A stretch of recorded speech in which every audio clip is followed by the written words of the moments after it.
Hi, all. You're tuning into Art of Citizenry Podcast. I'm your host, Manpreet Kaur Kalra. We are changing things up a bit with this episode. Instead of inviting a guest, we're taking a moment to slow down and reflect on the stories that we've been watching. So some headlines come and go without much noise, but when we pause to examine them, they offer a window into how systems function, which is an indicator of what is and isn't allowed in our culture. These days, we're seeing systems, corporate giants, and world leaders pushing on the boundaries of what has historically been deemed acceptable or even thinkable. So, to change things up, today I am joined by our show's producer, Aly Honoré. Hi, happy to be here. I know that you've got some stories that you've curated for us very thoughtfully. So, what are we working with today? Well, we have a pretty unethical settlement that is telling us a lot about the state of journalism, a vice president's quiet exit from office altogether, and a fashion campaign with some barely coded language. And we're asking what they might be telling us about the increasingly fragile order that we live in. Not heavy topics at all. No, just something light this Friday afternoon. Paramount has reportedly paid the Trump administration $16 million after a 60 Minutes interview painted Trump as incoherent and contradictory.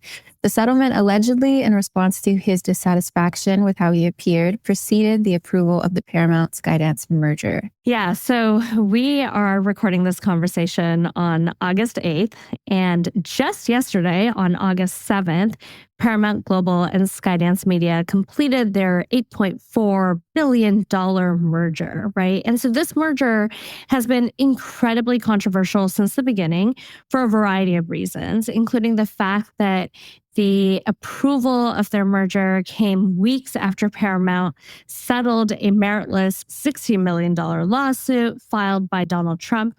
So I think it's safe to say that this is a bribe masked as a legal settlement, which makes this super problematic for a variety of very obvious reasons.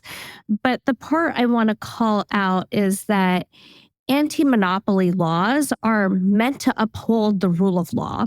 They do this by safeguarding individual freedoms and preserving the balance of power essential to democracy, ensuring that unchecked power isn't used as leverage to extract concessions from corporations. And so regardless, what blows my mind the most about this story is the fact that it's just the latest in a series of attacks on the fundamental rights that we so proudly claim to be central to the American social fabric. It is really a long pattern of the Trump administration's assaults on freedom of speech and free press in the United States, attacks that have targeted not just journalists, but academic institutions and other spaces as well. So what does this lawsuit say about the freedom of press in general? So, I've been thinking and reflecting a lot about this journalism ethics course I took while I was at BU. Well, over a decade ago.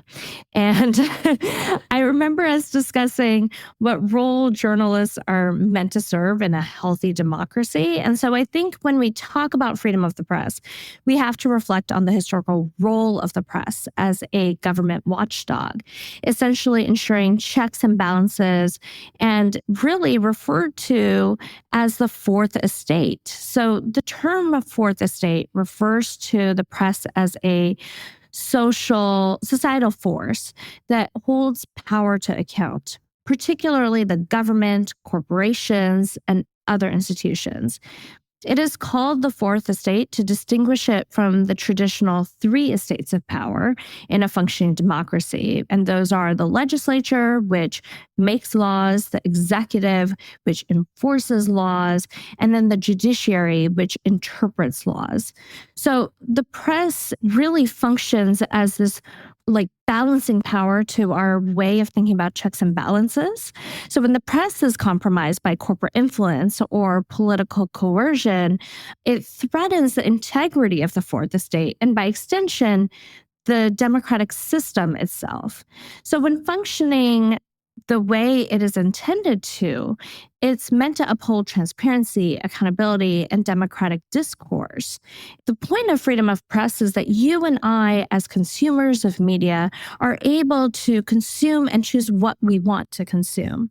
And I know that that can sound like, okay, then you're just creating more silos of information, but that's not really what the intention is. It's the fact that we're able to be a more informed public because we have a diversity of discourse that is readily available to us. Really, when we think about freedom of press, the power lies not in the press's formal authority, but its ability to inform the public, shape opinions, and expose those wrongdoings, right? And so I think that, to be clear, this is not soft law. Freedom of press is protected by the First Amendment, which means our government answers to the people. And honestly, what makes the Paramount settlement even more infuriating, because it is so incredibly baseless, is that news organizations are protected. Our laws protect news organizations from government censorship. So, for example, they cannot be ordered to let government agencies or officials review reporting before it's published, except in the most serious national security situations. And these days, I feel like everything is being exposed as a national security issue. But they really can't be stopped from publishing information. That is a protection. And that is what it means to really have freedom of press. But similarly, unless restricted by like a valid prior restraint, which is extremely and incredibly rare, news media is free to publish any information or opinion they want. That said, sure, if an outlet publishes false information about a person, they can be sued for libel. Similarly, they can be sued for unlawfully invading a person's privacy by harassing them or trespassing on private property. But regardless, the key to this protection of the press is to ensure that the press can serve their primary role, which is to hold governments accountable. That is literally the function of the press. And that's impossible to do if there is fear of censorship and retaliation. Those are all things that we need to be watching out for. And Aly, I think for you and I, as independent news platform, right? Like Art of Citizenry is an independent news platform.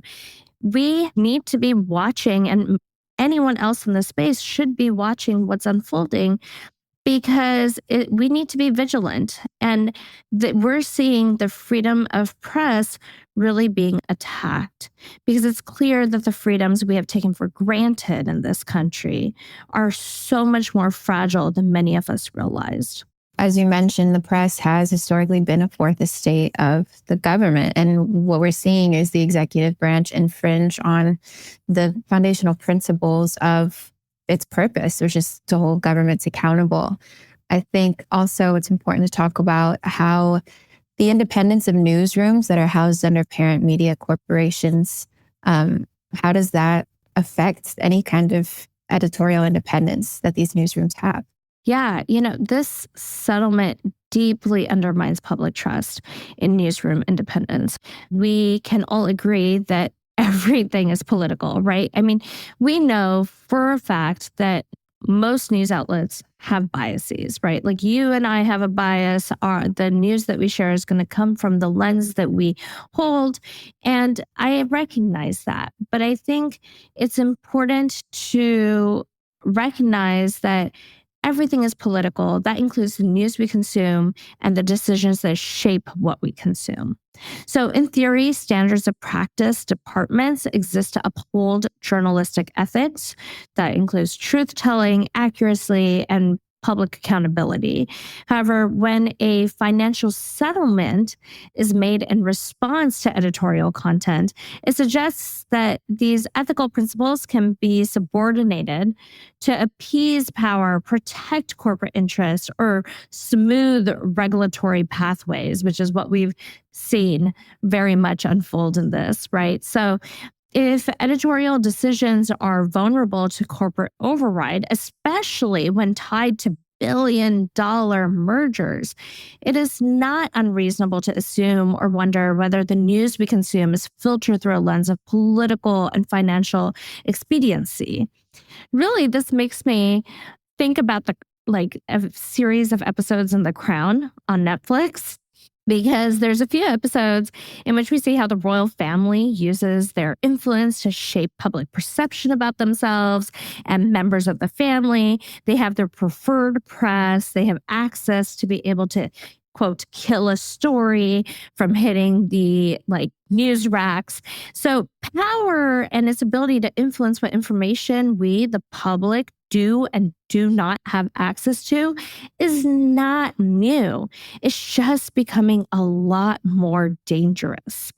I think that this really speaks to the cancellation of The Late Show. And that I feel like that's such a prime example of this, because for those who didn't follow the story, I highly, highly recommend actually listening to the commentary by Jon Stewart on the issue. Effectively, The Late Show by Stephen Colbert was recently canceled after running for the last decade and being the highest rated late night show on broadcast television. I think some of the reasons that were coming out were for budgetary reasons. That is ridiculous if we're talking about this being the highest rated late night show on broadcast television. That's an important fact in this case. All right. So on the show, Colbert, in the most Colbert way, offered satirical commentary on the Paramount Skydance merger. And his show, of course, was then subsequently canceled, which raises loud sirens. I'm not even going to say flags. I'm going to say sirens, loud sirens about retaliatory corporate behavior, right? So this is something that we are seeing play out time and time again. And now it's just getting louder and it's getting way more alarming, right? So I'm not sure about you, but late night shows have been the only way I have been able to stay sane when consuming any news these days. So these shows have historically played an incredibly important role in shaping public discourse and holding power to account through satire.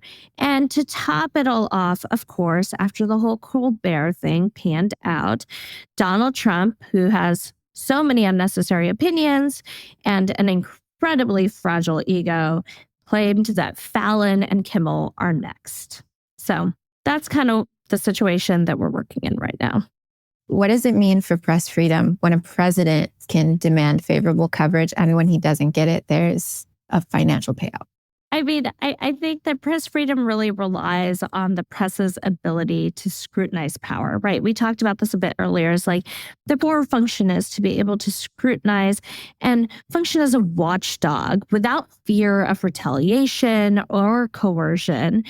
When a president can demand favorable coverage and a media conglomerate appears to comply, that too with financial settlement, it shifts the balance of power away from the press towards the political elite. That is just what we're seeing happen right now. And the reality is this sets a really scary precedent, right? That critical journalism can be punished not through the courts, but through backroom deals. It legitimizes the idea that access to power is transactional, eroding that watchdog role of the press and enabling authoritarian tendencies in democratic institutions. So this makes me reflect a lot on the work done by this nonprofit called Freedom House. They publish these reports on democracy, political rights, and civil liberties worldwide. So they do profiles for different countries. And when it comes to media freedom, Freedom House emphasizes that a free and independent press is a cornerstone of democratic governance, which is essential for ensuring transparency, fostering informed public debate, and holding power to account. So they have this annual report called Freedom of the Press and Freedom in the World, which has been, for some time now, warning that media freedom is under threat globally due to government repression, disinformation campaigns, and corporate concentration of ownership, all of which we see play out in this case. Do you think that there is any kind of media integrity that is possible in a business landscape where journalism and corporate interests are bound together at the expense of public trust? I think that is a question that so many of us are pondering right now, right? Like, I think that we cannot ignore the fact that news media is a business. And for businesses, it is important to be profitable. The integrity piece is already kind of coming in question. We've had to think a lot about this on the podcast, right? And there's a reason why we've made the decision to keep this podcast independent. I've struggled for years with the idea of like, how am I going to fund this podcast? Because I really don't want to be in a position where I am having to censor the content I share because of the sponsors that I'm getting and so forth. And that's why I've purposely made the decision of making sure that it is completely and entirely listener supported. That's really challenging from a sustainability standpoint. I will be quite frank with everyone. But I think that it's a cognizant decision. It's not a very profitable decision. And what we're seeing right now is that, this is really calling into question how news media operates. Like, if we want them to be truly unbiased, if we want them to uphold those principles of being a watchdog, how can we do that when we also expect them to be profitable businesses? And that's a really big question, right? So like the Democratic FCC Commissioner, Ana Gomez, who voted against the merger, said that this is a never before seen form of government control over newsroom decisions and editorial judgment, actions that violate both the First Amendment and the law. And I think that that is something for us to remember. This is a violation of the fundamental freedoms that have been outlined and are considered the backbone of this nation state. So, I mean, just look at the conditions of the merger, one of which includes Skydance pledging to abolish DEI initiatives and install an ombudsman that will oversee unbiased journalism, which has been widely criticized, and rightfully so, because it's an unprecedented interference of newsroom autonomy. So in reality, a media ecosystem is absolutely dominated by conglomerates, and true journalistic integrity, then it becomes incredibly precarious, right? Like when we have conglomerates that are essentially able to influence the decisions of the news that we receive, of course, integrity comes into question. And so when newsrooms are housed within corporations whose survival depends on political favor, regulatory approvals, shareholder value, the incentives for uncompromising reporting absolutely diminish. So I strongly believe what this moment reveals is not just a single failure, but a structural vulnerability. As long as journalism is treated as a business line rather than a public good, it will remain at risk of being compromised, co-opted, or sold out. And as in almost everything we talk about on this podcast, it all comes down to capitalism.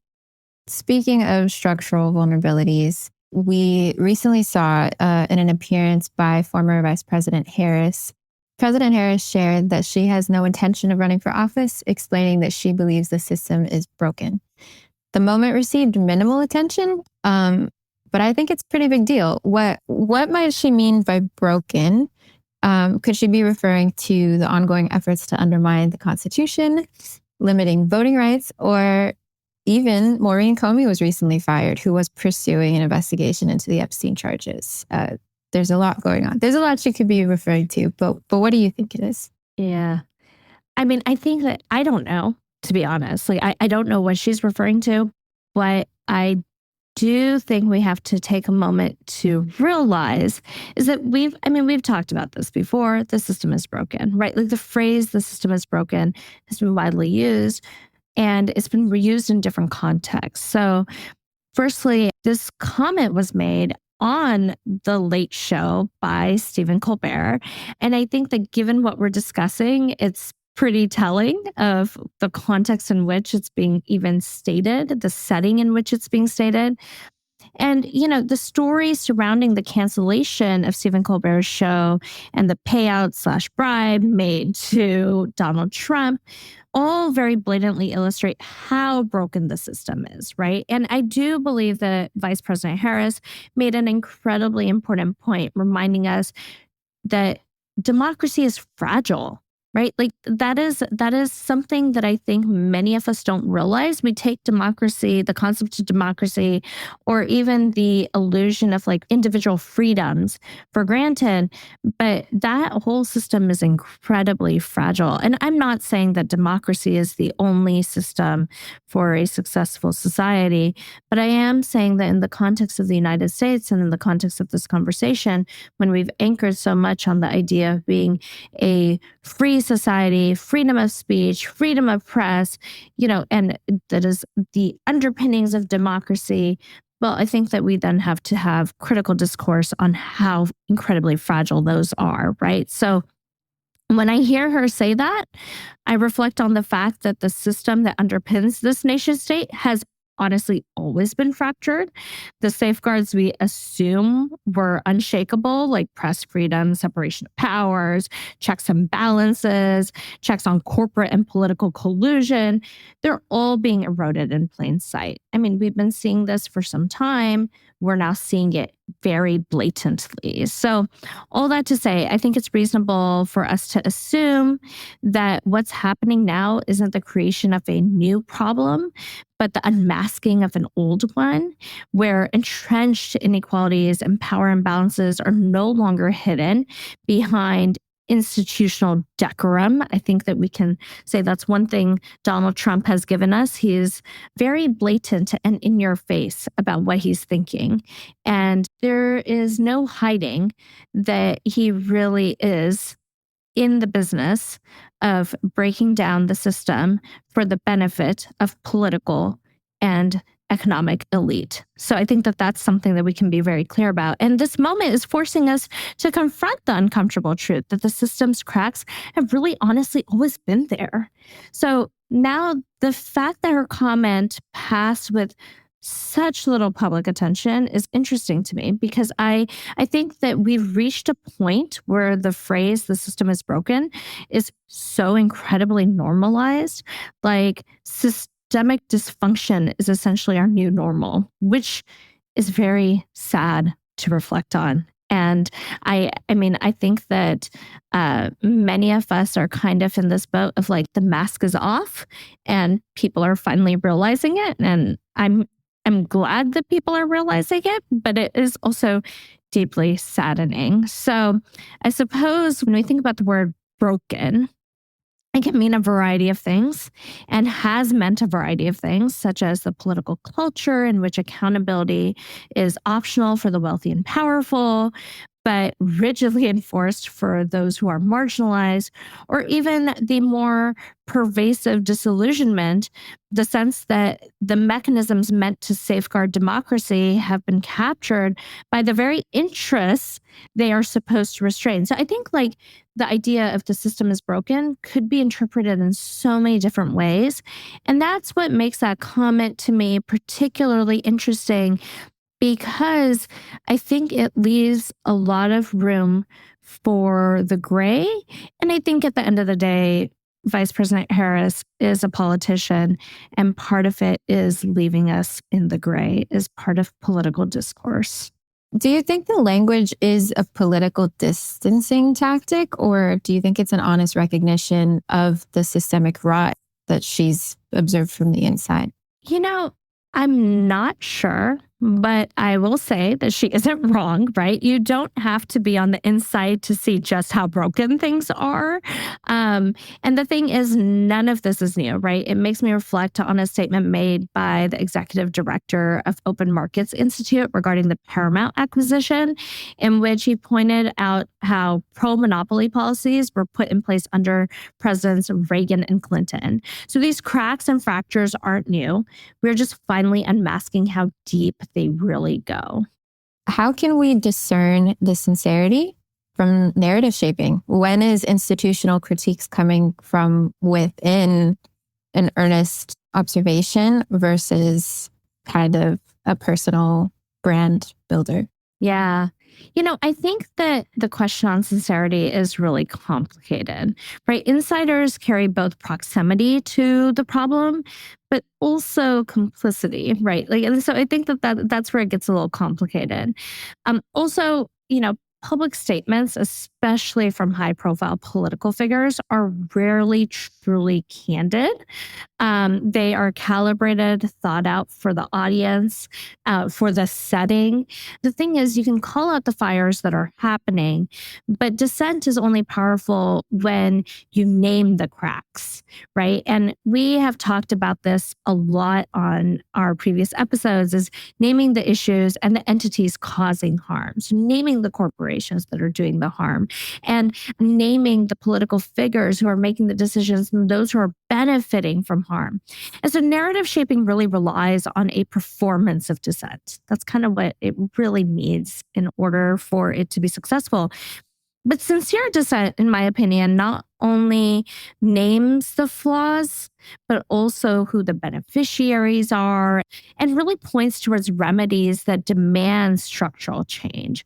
So the challenge for the listener is to read between the lines, right? For all of us, is we need to read between the lines to notice not just what is said, but also what remains unsaid, and to recognize when the critique is an invitation to action versus when it's simply just a soundbite.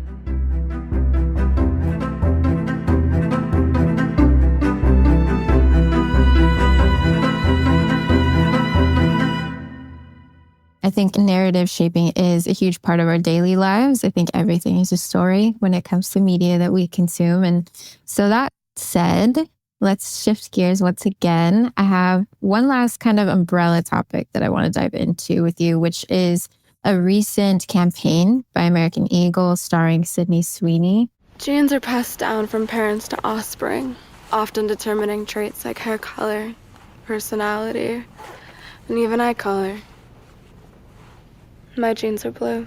Sydney Sweeney has great genes. The ad doesn't shy away from referencing physical traits like eye color, making it hard to ignore the nod to eugenics and the long history of racialized imagery in marketing that shapes our culture. This one is particularly interesting because it was actually brought to the center of political discourse from the fringes by right-wing media.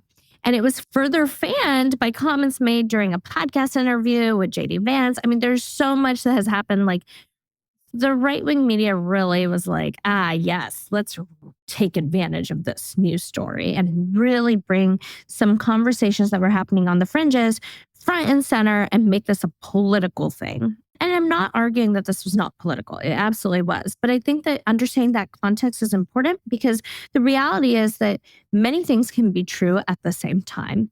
And this is a story where we have to really understand the context. So a lot of the social media commentary we saw unfold regarding the ad only really spurred up after the ad gained a lot of traction among conservative news commentators. And quite frankly, this has been a conservative news tactic time and time again.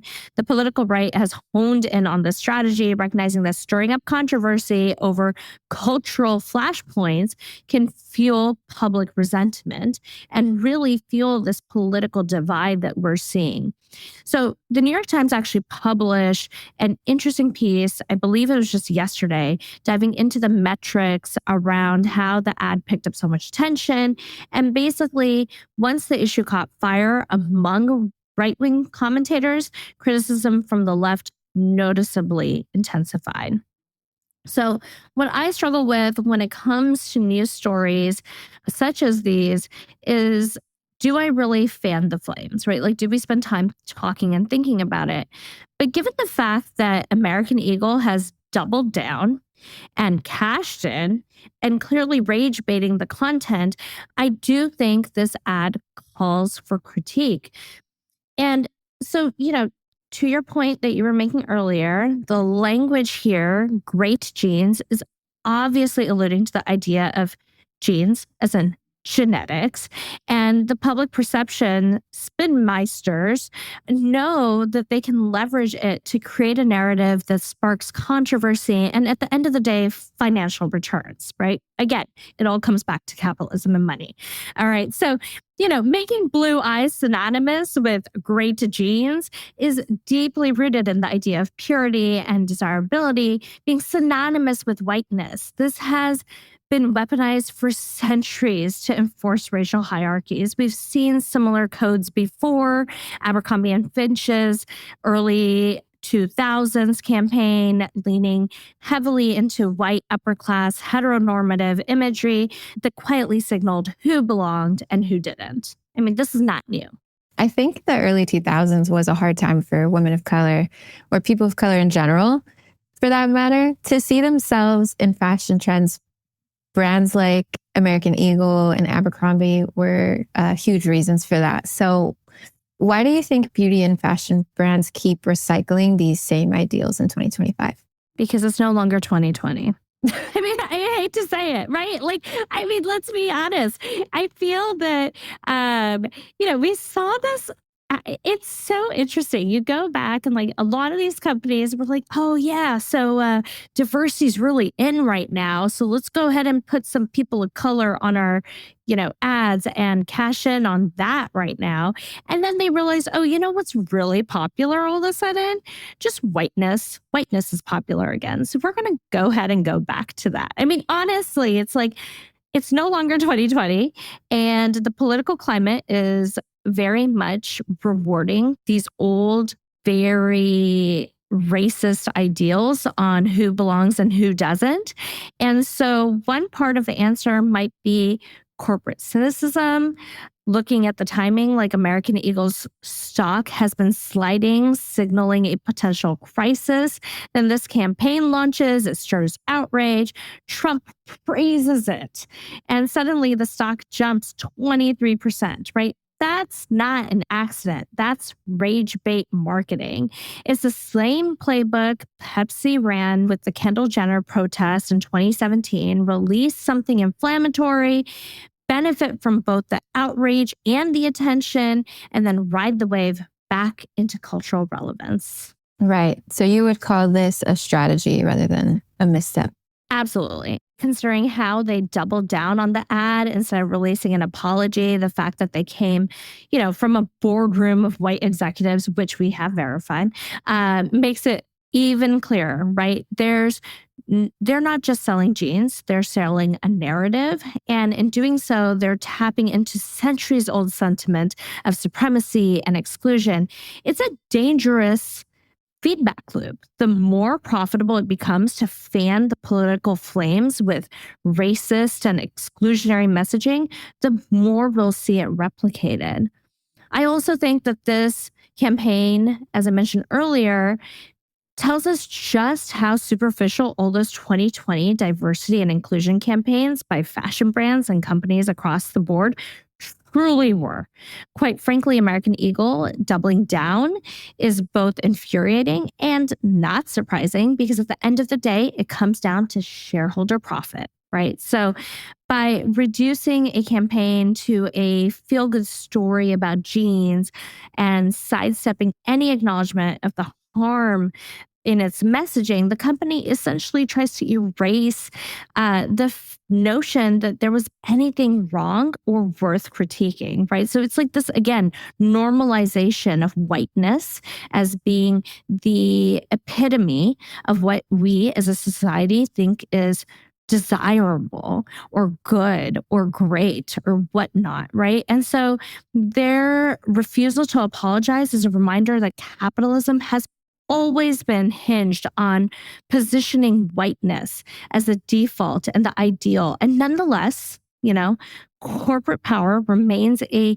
stabilizing force for white supremacy. I mean, capitalism and racism go hand in hand. We've talked about this on this show multiple times.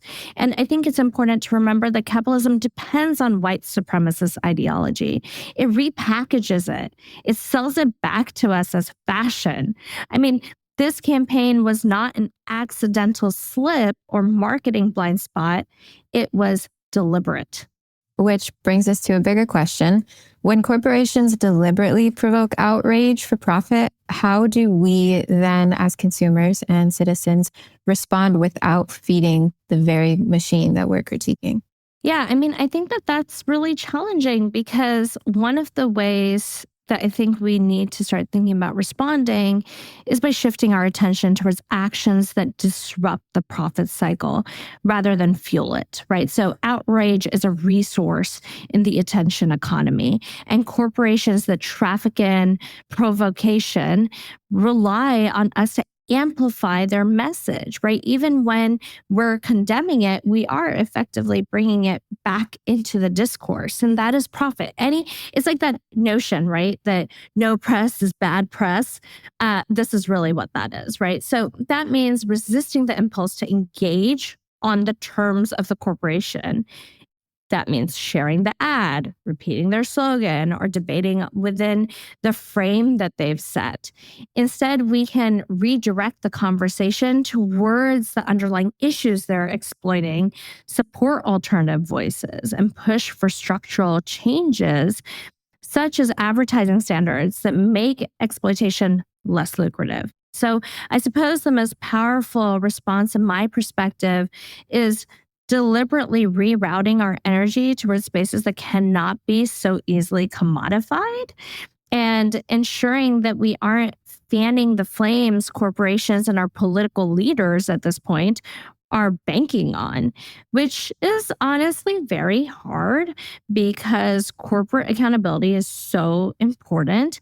So we really need to think about how we can accomplish that in ways that don't give corporations what they want, which often is just attention, because the more attention they receive, the more profit they make. It's so interesting. These are stories that I feel like are not necessarily being covered in the critical way that they need to be when it comes to systems change. But it's just so interesting because they are competing for our attention. They are. And I think that, that's the thing about news is like, it's always competing for our attention. Everyone tries to have a hot take on the same story, right? And that's kind of the reality of what we're operating in.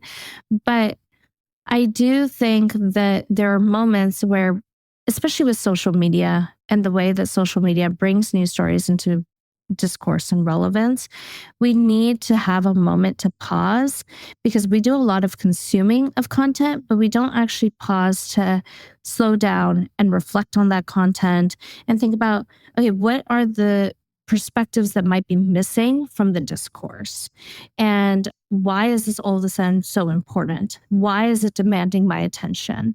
I think the more we can pause and reflect on those pieces, the more we're going to be an informed society where we can have critical discourse and we can balance some of the unfortunate co-opting of our news platforms.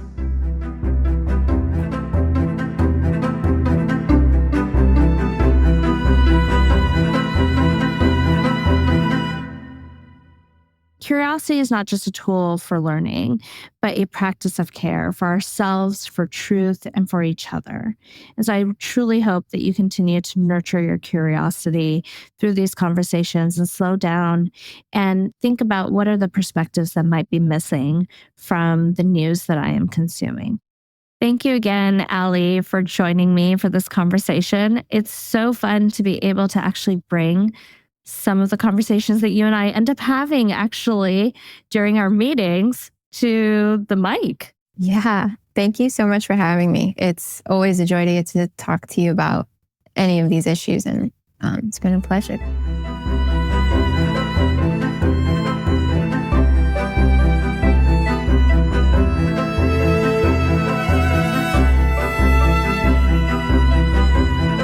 Art of Citizenry is an independent production and entirely listener supported. I truly hope you consider contributing to it by visiting artofcitizenry.com/support. Please remember to subscribe to Art of Citizenry wherever you listen to podcasts and give it 5 stars.